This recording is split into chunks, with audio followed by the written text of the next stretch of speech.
Vanessa, Xander, thank you so much for joining me on my fifth episode of Let's Start from the Beginning. And as the title states, this is pretty much going to be us diving down into how VM therapy started and how it's essentially evolved into Vanessa and Xander now, right? Yeah. Mm-hmm. So, can you kind of both just take us all the way back? How did this all begin? And was this sex therapist business what you originally started out doing? So it all began in back in my parents' car in our minivan driving home from my grandma's house from dinner, and my parents tried to have the talk with me. So they looked at me in the rearview mirror and they said, "If you have any questions about, you know, sex, you can ask us." And I remember in that moment knowing that what they were really saying was, please, for the love of God, don't ask us anything. We don't want to talk about it. This is a taboo topic. And that moment really stuck with me. I did have a lot of questions at the time. I was curious about things that I was starting to hear from my friends.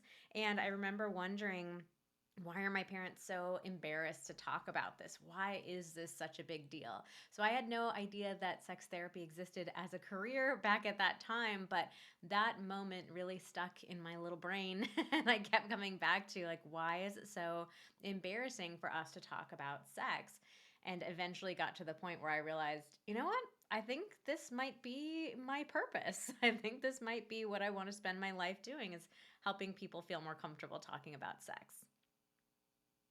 Great. And when you initially kind of just, when that idea percolated, what kind of led you to forming this business that you have built? Because from my understanding, when we first met, it only started out as really a static website, and you guys kind of expanded over the past few years. How how was that expansion happening, and how did you scale to that extent? So I decided that I wanted to be a sex therapist right around when I was 18, and I went to undergraduate to study human sexuality at the time. And so as I was going through that training, I was trying to figure out, how do I actually become a sex therapist, because there's no defined career path like the way there is for a doctor or for a psychotherapist.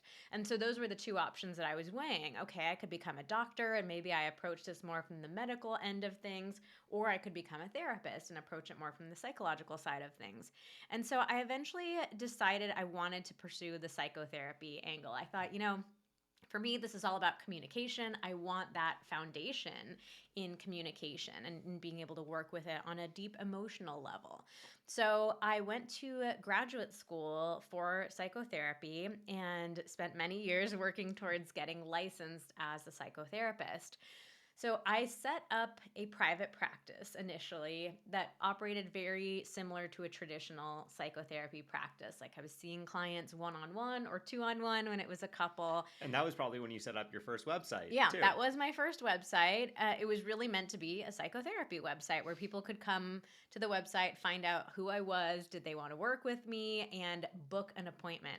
And that was actually one of the most important things that I wanted because at the time, no therapists had the ability to book online. And I was like, I need to book online. I need this functionality. Oh So, yeah. Well, I mean, we were in San Francisco, like, like tech capital, right? And you have all these psychotherapists that are, super behind the times. It's all their website. It's like you can't even email people. It's like call this phone number and no one wants to no one wants to call no call. one wants to call a phone number. You don't know who's going to pick up the phone, what they're going to say, like what's going to happen. And invariably like you leave a voicemail and then like 3 days later some random person calls you back and it's just like not a good experience. So I started off just seeing people in that one-on-one setting, and my practice filled up really quickly, and I was saying the same things over and over to people again. So I started thinking like, how do I work with more people? How do I spread this information and these resources and tools that I've created to a larger audience? And I also, at that time, got rear ended in a really bad car accident. And Life handed you some lemons. it sure did. And the pain, I had chronic pain for a long time, and the pain was the worst when I was sitting. So all of a sudden, this job that I had created of sitting in a chair for hours and hours every day, not being able to get up when my clients were right there, I could not do that anymore. So that really forced me to quickly explore other options for sharing my message and sharing all my tools. And so that was when I created my first online course. That was back in 2014. So I started creating them, things started to take off. And at that same time, Xander was contemplating a career change of his own. Oh, yeah. So do you want to share how you ended up working with me? Yeah, I had no idea that I would ever be involved in this. I mean, when Vanessa and I first met and things started getting more serious and and eventually we got married, I never suspected that we would ever work together because I was kind of in the professional corporate tech world. Like I started my career working in human resources consulting, doing a lot of spreadsheet stuff. It was like compensation consulting, modeling out how people get paid at companies. And then I got a job at Google and I was like building internal HR tools for them, kind of like more technical, but not like software engineering technical. And, so I was really great at spreadsheets and building some basic apps and stuff. And I was feeling really burnt out. I was like, I'm not really sure like how much good I'm doing for the world. It's just kind of challenging being in the big corporate environment, a lot of commuting and just like not really being sure what I really wanted to be when I grew up, so to speak. And so at the time, Vanessa's business was starting to take off. And one day after, me complaining about so much of my job, day after day of complaining and being like, I don't know what I want to do. I'm not loving this. Vanessa was like, look, you supported me when I went to grad school. So let me support you while you take some time to figure things out. So I quit my job. I took a bit of a break and I started helping her out little by little. I made a spreadsheet for her to track all of her clients, like the number of hours, what she was billing them, and like the ability to generate invoices for them or something like that. Um, and that was sort of the beginning. Oh, yeah. So then I built that for her clients, but then we also started adding in the ability to track all of the sales of her online courses that were just starting to take off. And then pretty soon she was like, oh, what if we did like email marketing automation to sell the online courses? And I was like, I have no idea how that works, but I'm a smart person. I can probably figure it out. So, I just started figuring things out as I went. And pretty soon I was the COO of her business. Do you remember the moment that you've actually sat down and was like, I'm going to go in and I'm going to quit today? Oh, like with Vanessa? Yeah, or even with yourself, that moment where you for sure were deadlocked on just quitting, leaving your current job, and just kind of taking that time off and kind of pursuing and exploring.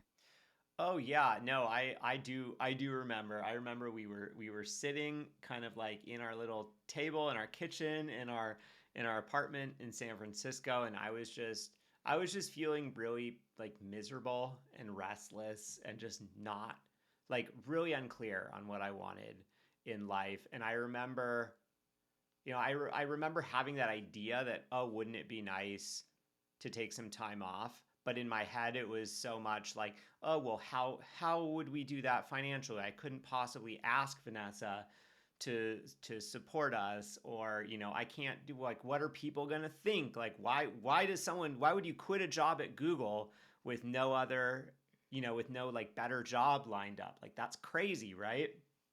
And it wasn't until Vanessa kind of said that to me of like, oh no, like I got you. Like I want to see you happy. Like I don't want to see you miserable. That for me, that kind of it like clicked. And I was like, oh, okay. Like it's about like my happiness and our happiness and not about what other people think or what I think I should do.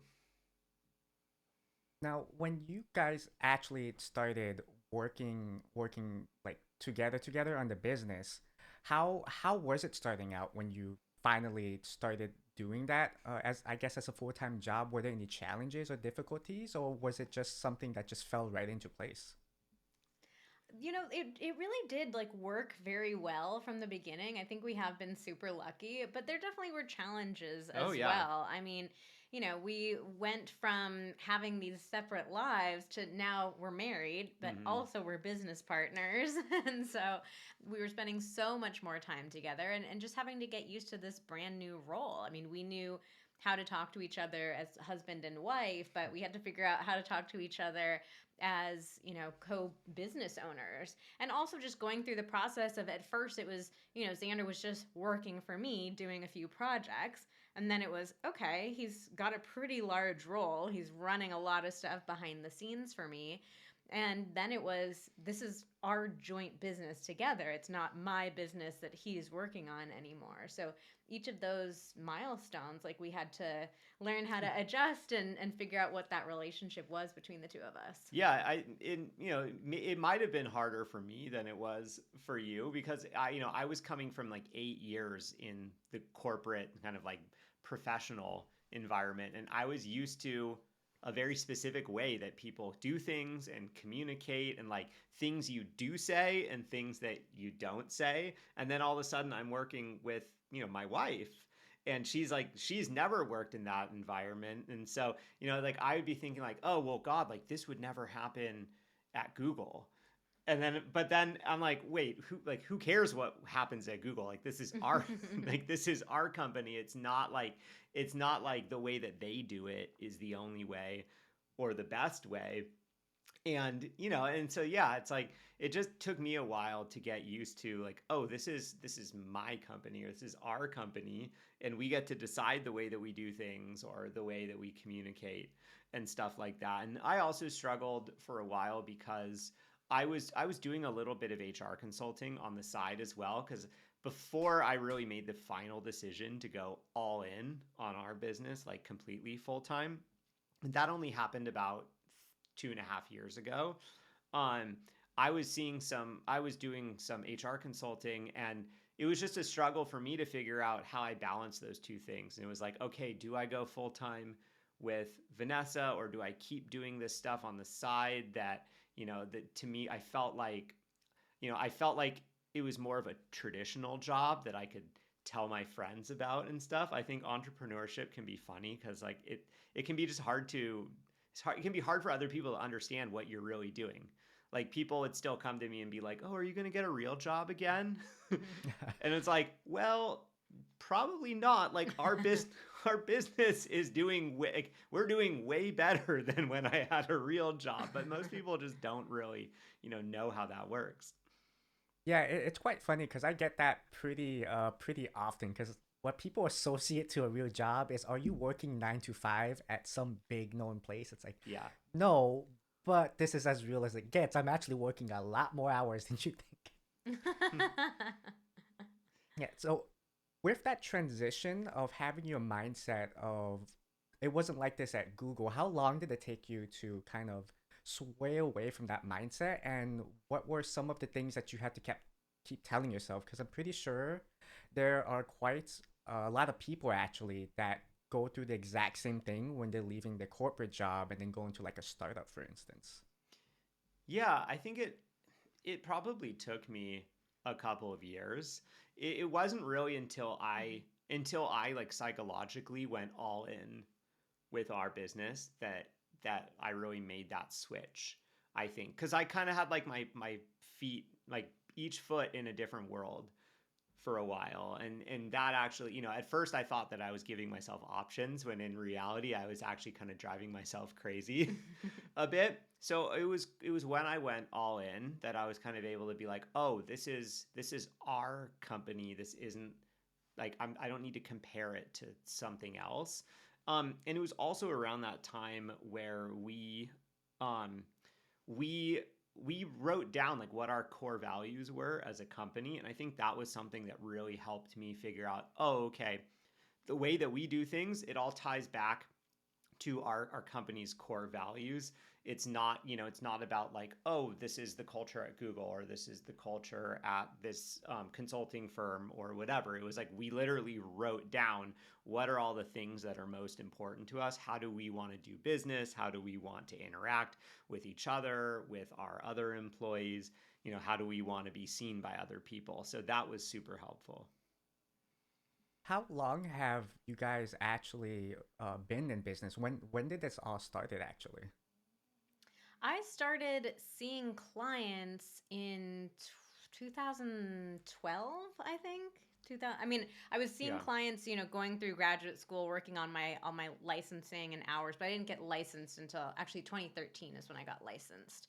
And then created the first online course in 2014. Yeah, we probably started selling them in more like selling more of them to actually kind of make a living off of it in like 2015 and beyond. Hmm. And I started getting involved, I think, in 2016. Hmm. And yeah, I did a number of years. It wasn't until late 2020 that really I kind of made that full time decision to do it for real. Yeah, and that was also when Xander came in front of the camera with me to start like working on content together as a couple. So that was another huge milestone for the business. For a very long time, it was, just Xander working behind the scenes Yeah. on all the operational stuff. And I just had this thought in the back of my head, like, I think there's something here about us being able to talk about sex and relationships as a couple who's been together. We're coming up on 16 years this year.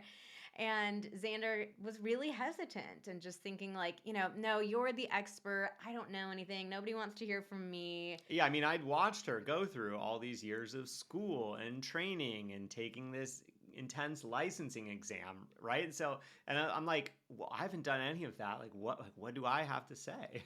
Yeah, so it took me a couple years to convince him, but I really did keep coming back to that idea of that original The Talk with my parents. Like, I want this to be a conversation. I want to teach people how to talk about sex. And I Yeah, felt like like we needed to, yeah, we we want needed to to do show that. people that you can do it a different way. Yeah, so that was the end of 2020 when we started, doing Instagram stories, and then we created a podcast together, and then eventually wrote a book together. Yeah, so when you initially started kind of talking to other people about sex, was there any sort of embarrassment that initially came up? Did it take you a while to get to a point where you were talking very confidently about it?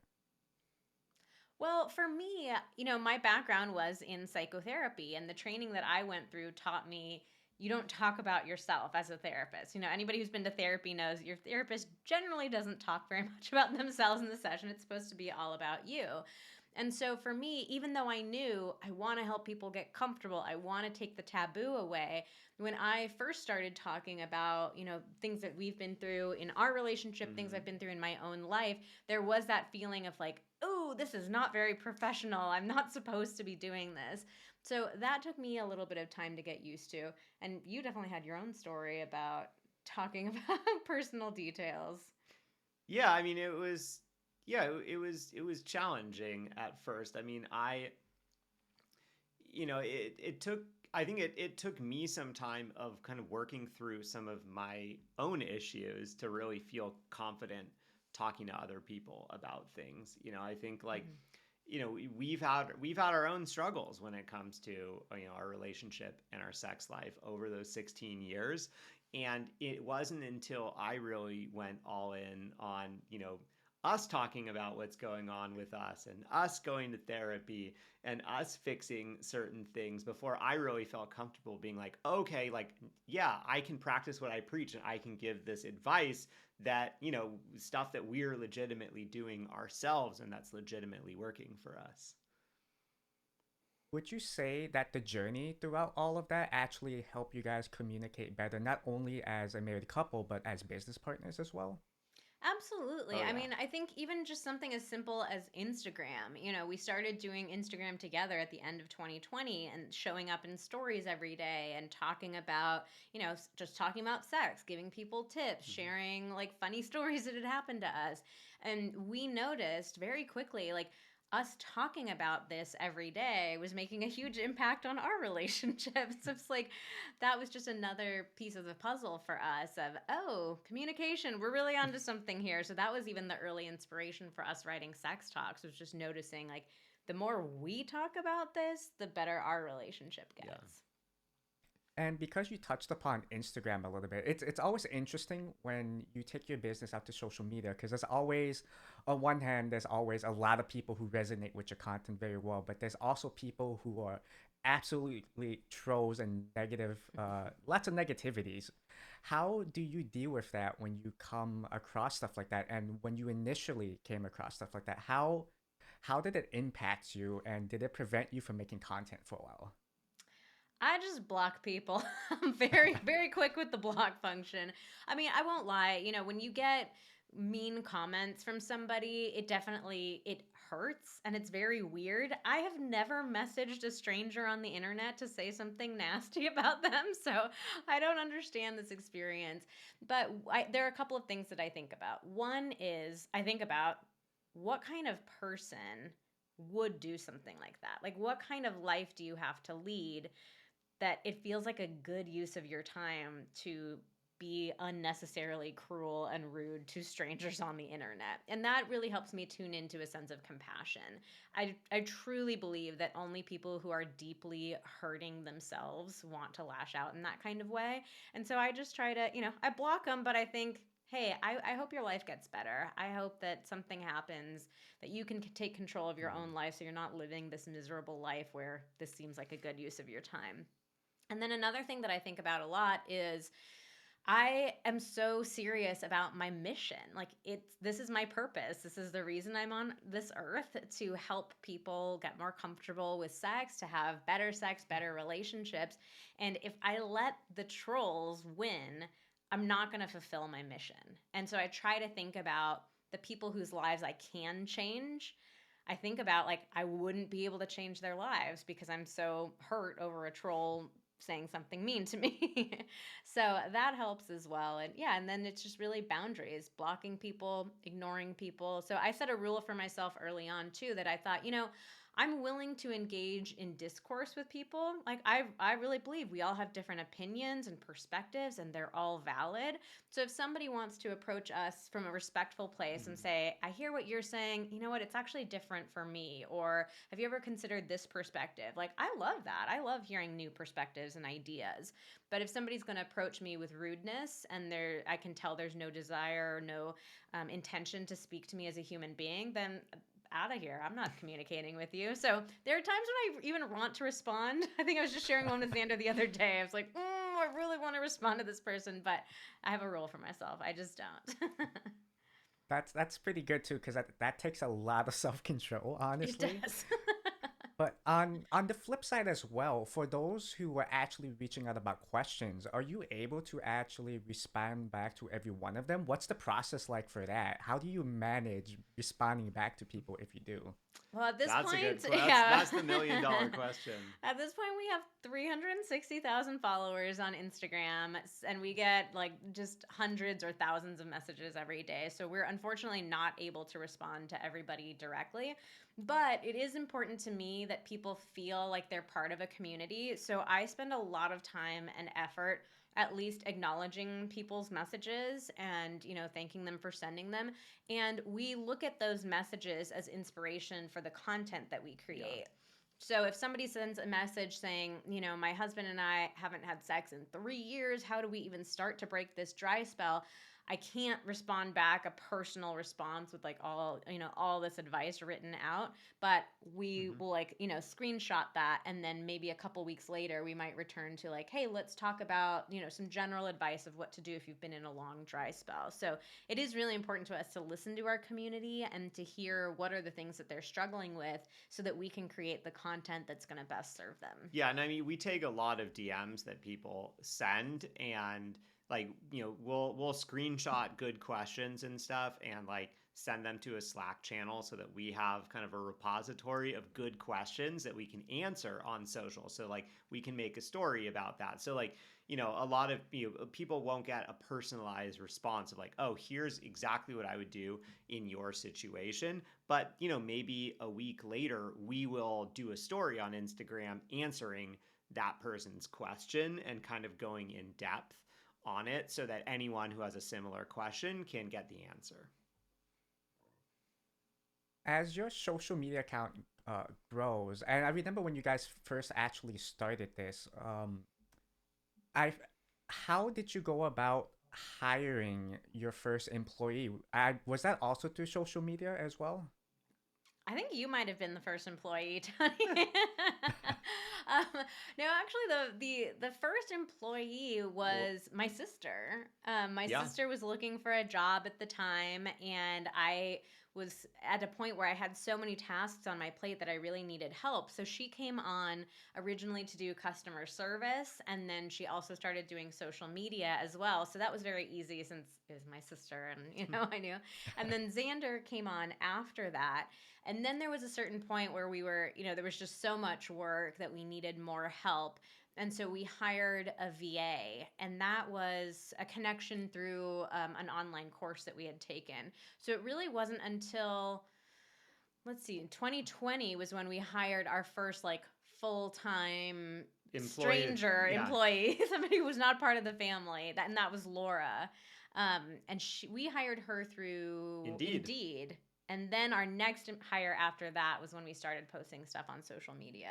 So I think at this point, 3 of our employees have been hired directly from our Instagram community, which is Yeah, pretty cool. what we do now when we're posting a job is we'll post it on Indeed, but we'll also talk about it on social a little bit, and then tell people who want to apply through Indeed. I think there's definitely there's conflicting opinions when it comes in like sort of like online business world or online course world. If you have a big social account, there are conflicting opinions over whether you should or shouldn't hire from your audience, and I think it depends on what you do. Like, a lot of people that say do like business advice or like business courses in general, I think a lot of people in that world don't like to hire from their audience because the worry is like, oh, you're just going to hire another entrepreneur who like wants to kind of reverse engineer your business or figure out what you're doing and start their own business. In our case, like it's not like about we're not so worried about that. Like, we just have, everyday, normal, everyday people following us. It's not like we have like only entrepreneurs following us or only people that specialize in a certain thing. So we love hiring from our audience. It's worked really great. What is your team size now, actually? There are 9 of us full time. Really? Eight of us Eight full of us full time. time. Sorry, 8 of us full time, and then we have 2 part time. No, there are 9 of us full time with Vanessa. And then we Oh have 2 yeah. part time employees, and then 1 contractor who helps with our podcast. See, it's kind of crazy because I remember when I was just first working with you, Vanessa, it was nothing but just email communication back and forth. And then Yep. Xander came on board. And in a funny way, it feels like we're getting farther apart, but that's because your business is growing. How Mhm. how do you keep up with all of that stuff? How do you delegate out pretty much tasks and keep reminding yourself, I shouldn't be doing this. There's someone else to do this so I can stay organized. Laura was the really important hire for us with that. We had read these books, Rocket Fuel and Traction, and they talked a lot about the role of a visionary versus an integrator. And the visionary is really meant to be like that big picture thinker, being creative, coming up with new ideas. And often, what happens is that visionary people are very visionary and they sometimes have a hard time bringing the visions down into the practicalities of like, how do we actually make this Yeah, happen? especially in like a content driven business. Yeah. And so we realized, we both spent many years doing the tactical, nuts and bolts stuff. Like we've had our Mhm. hands in every part of the business. And we realized after reading those books, like, we want to sit more in those visionary seats. Like we don't want to be doing all the day-to-day operations. So that's where the integrator comes in. It's their job to take the visions and say, okay, bunch of great ideas, guys. We're just going to start with this one. And here's how we're actually going to create a plan to make that happen. So they really, run and operate everything. And so we wanted to hire Laura, and this was in 2020, which was obviously a very scary and uncertain time. And so this felt like a pretty terrifying investment to make in our business. Like, the world is so uncertain. This is going to be like the biggest salary that we've ever paid anybody. Like, do we really want to take on this employee? But that felt super important to us to be able to, yeah, get fully into that visionary role. Yeah, I mean, it felt like that's what was really blocking us from growing, was that, we were kind of stifling our own growth. Because like a great example would be, Vanessa and I would be talking strategy or talking about ideas for maybe like a new course or a tweak to one of our existing courses. And as the operations guy, like Vanessa would make a really great suggestion, and in my mind I'd be like, that's a really good suggestion, but it's going to be so hard to implement this. Like, it's going to require completely rewriting the email funnel and changing like 5 different web pages. And like, it would be so much easier to just do this other simple thing. And so like, I would end up shutting down good ideas before we even got to flesh them out because I didn't have the time to execute on it. And that was when I was like, okay, like I need help because I don't want to be the no person and I don't want to be shutting down like good ideas that are going to help our business grow because I don't have time to do the strategy and the tactical stuff. And looping back around to your question about like how we learned to work together, like that was a big experience for us of as a husband and wife. It was starting to affect us. I'm like, hey, I'm so excited about this stuff, and this is my business that I started, and I want to create these courses. And it was starting to create tension between us of Xander saying like, no, we don't have the time or space for that. So yeah, bringing in a third person was really, really valuable for us and has just changed the business in some really dramatic ways. That's that's funny because first talking about the books Traction and Rocket Fuel that you mentioned. If this podcast is doing anything, it's advertising for those 2 books because I think at least the last 2 or 3 episodes mentioned the exact same books. Oh yeah, But so they're good ones. They're very good. yeah, I think every budding entrepreneur should read those 2 books. yeah. But the other thing too is that point where you had to admit that you needed the extra help. Was it something that was percolating up for a while before you were able to actually admit to yourself that you needed help, or did it just come naturally? Yeah, it took us a while to Yeah. realize that, and a lot of tension and conflict between us of like, oh, we want to do this thing, but like, no, we can't do it. And we realized, yeah, things were like it was feeling like we were slowing down the business, and so it took us probably a year, to Yeah. both get on board with the idea of hiring somebody else. I was much more into it, and Xander Yeah. was dragging his feet a little bit more on it. Yeah, I was definitely the one slowing us down. I mean, my fear was just like I don't want to have to manage a bunch of people. In my role at Google, I had I had shied away from people management because I just was like I wasn't very motivated to be a people manager and kind of like take that path. And so I sort of had this story of like, oh, that's not who I am. Like that's not what I can do, and like I don't want to have to be responsible for this other person or like Hmm. be a leader really. And yeah, but it wasn't until I actually was like, you know what? No, I need help. Like, I cannot do this alone. I've been trying to do this alone, but the result is that I just keep saying no to things and I don't feel very good about myself. So, but that's the other great thing about that sort of the model that they talk about in Rocket Fuel and Traction is that, the integrator's job is actually to manage all the other employees in the business. So the integrator is basically like Laura reports to us and everyone else on our team reports to Laura. And so Laura is sort of like the translator between the team and us and the team. So she is really good at listening to us talk about these big ideas and then figure out, okay, what needs to be communicated to the rest of the team? How do we kind of translate this into action steps for the team?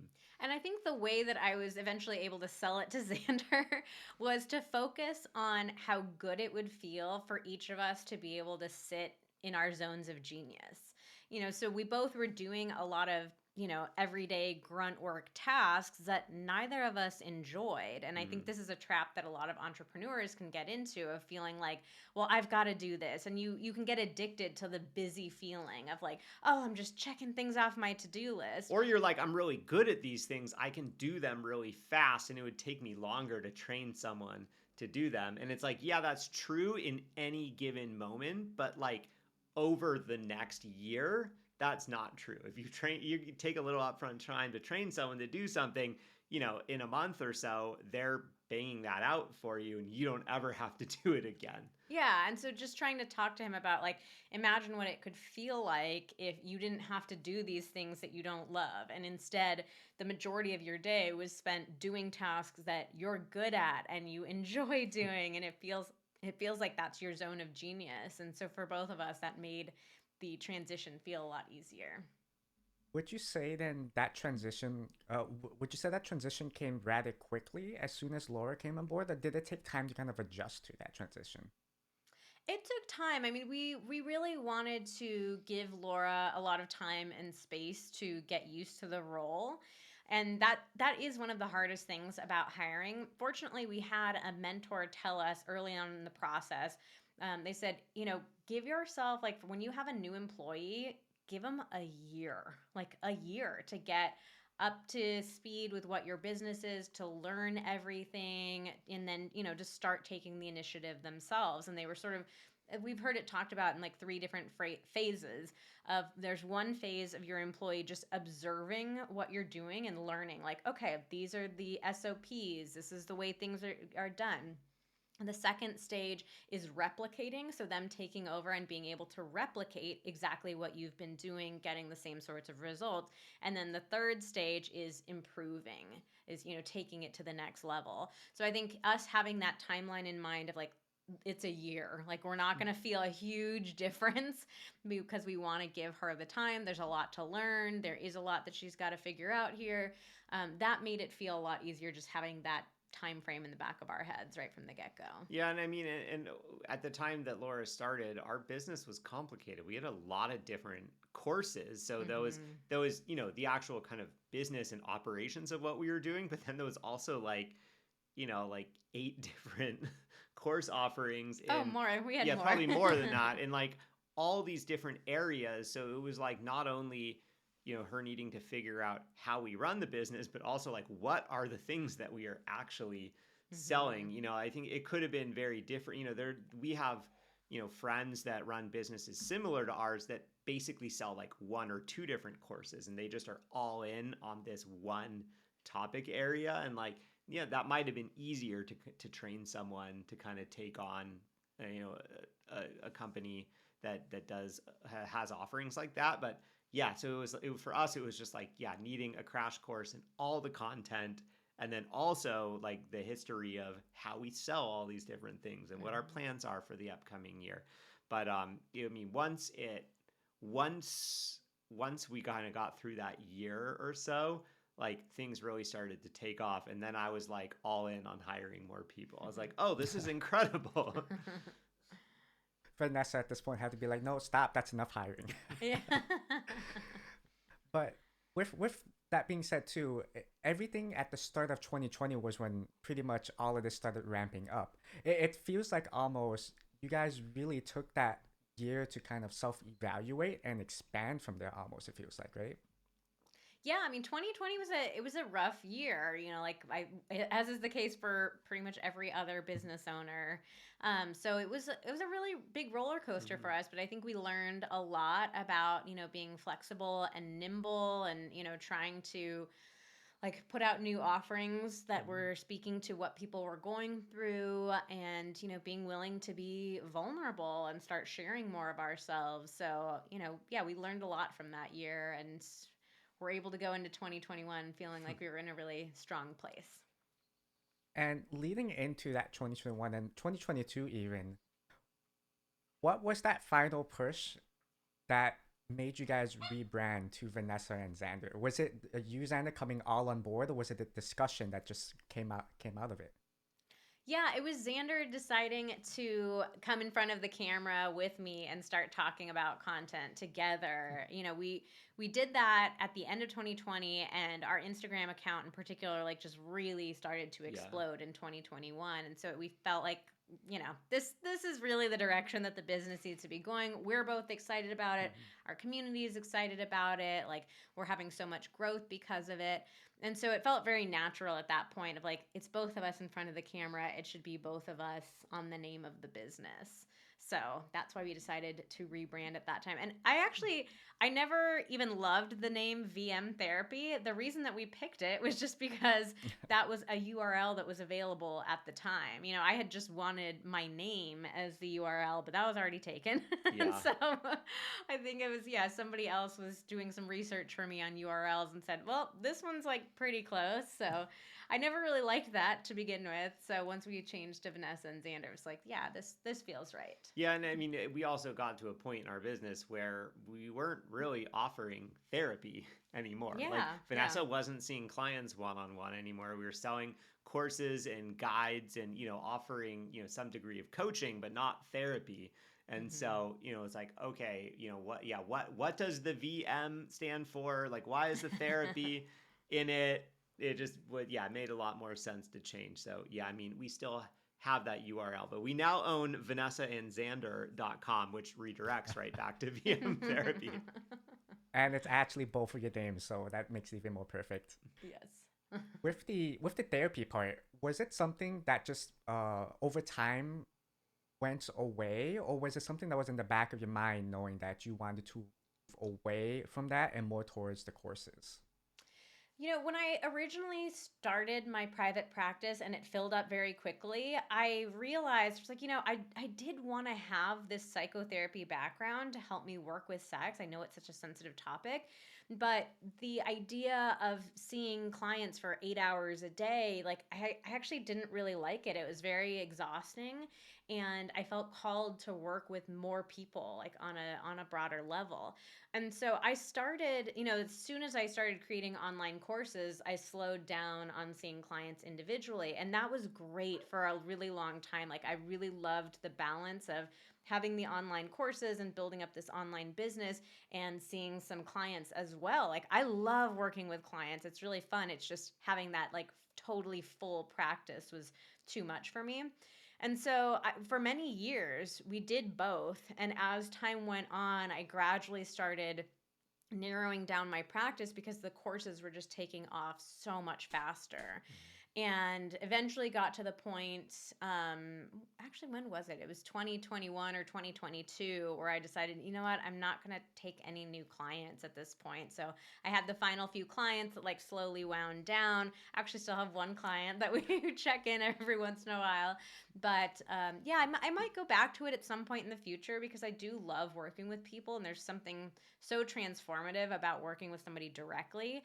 But for now, the impact that we're able to make and the fun that we're having with the online business, it's just too big to go back to client work at this time. Yeah, and speaking of fun, you guys also finally published your book not too long ago too. What was that process like? I'm pretty sure it wasn't as fun writing all of those drafts, was it? It was a long process. Yeah, so our book is called Sex Talks: The 5 Conversations That Will Transform Your Love Life. And it ended up being a 2.5 year process, from the original idea of creating the book Yeah, that to was the like, book coming out. I think that was like December 2020 or like January 2021 when you were starting the process of thinking about a proposal. No, it was before Oh, it was then. before that. Yeah. Okay. So it was, yeah, it was a really long process. And I always wanted to write a book. So I was very, like, inspired by it. It was a lifelong dream that I had. So I was really excited to be doing it. But it is definitely a slog. It's really hard. It's just a totally different kind of pressure than I'd ever faced before. And going through the editing process and just all of the steps. There's so many steps from, the cover design, the page layout, the audiobook creation, all the edits. It just takes such a long time. So I'm really proud of what we've created and was super excited that it was an instant New York Times bestseller. So I loved doing it, and it was a lot of work. Now, I have to ask this as a follow-up too. What did that moment feel like when you went into a store and the book was just right there? It was really cool. Really, really cool to see our books there. I mean, it's So been a childhood dream of yours. yeah, it really has been. So it's been amazing to see that. It's just I will not get over it. So we still have people sending us pictures on Instagram of, "Hey, I saw your book in my local bookstore." And I love getting those pictures and seeing people buy it and read it. It's very, very cool. That's awesome. And normally I open up this podcast with having the people I'm talking to talk a little bit about what their business does. But if anyone listening doesn't really figure that out quite yet, can you kind of just briefly talk about what it is that Vanessa and Xander does? So at this point, we are an online business that helps couples keep the spark alive in their long term relationships. And we do that through online guides and courses about stuff like sexual techniques. So we have our foreplay guides, we have a next level intercourse guide.